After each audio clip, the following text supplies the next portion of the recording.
تو کرو ہماری ذات سے، مصطفیٰ کی ذات کو کیوں آڑ بناتے ہو؟ میرے رسول کی ذات، قرآن کی اور آیات پر حملے۔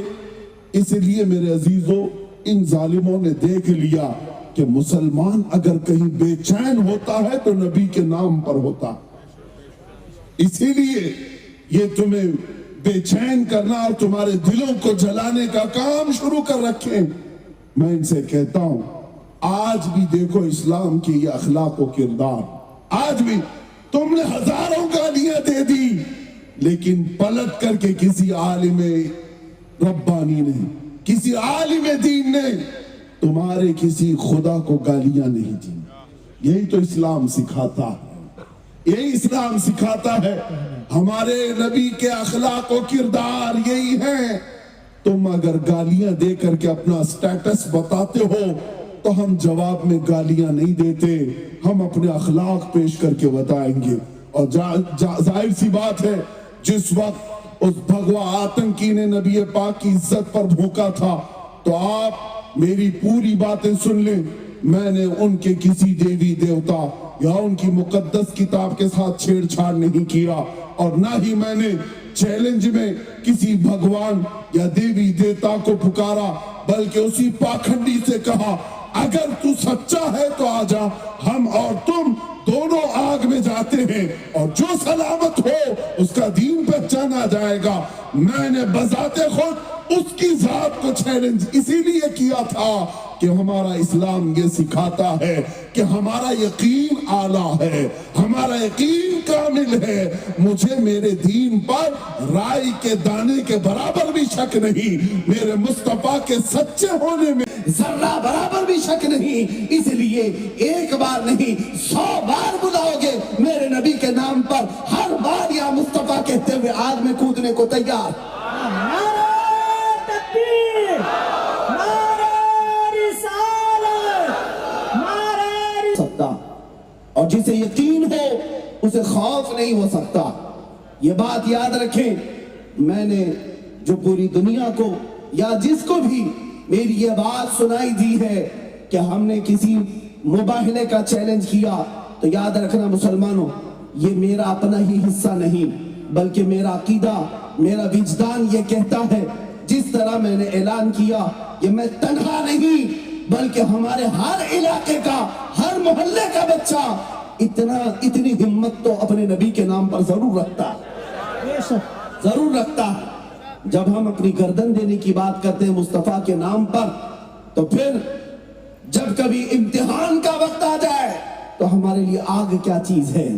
گھبرا گئی ہے گردش دوراں کبھی کبھی، کس کو دیکھ کر؟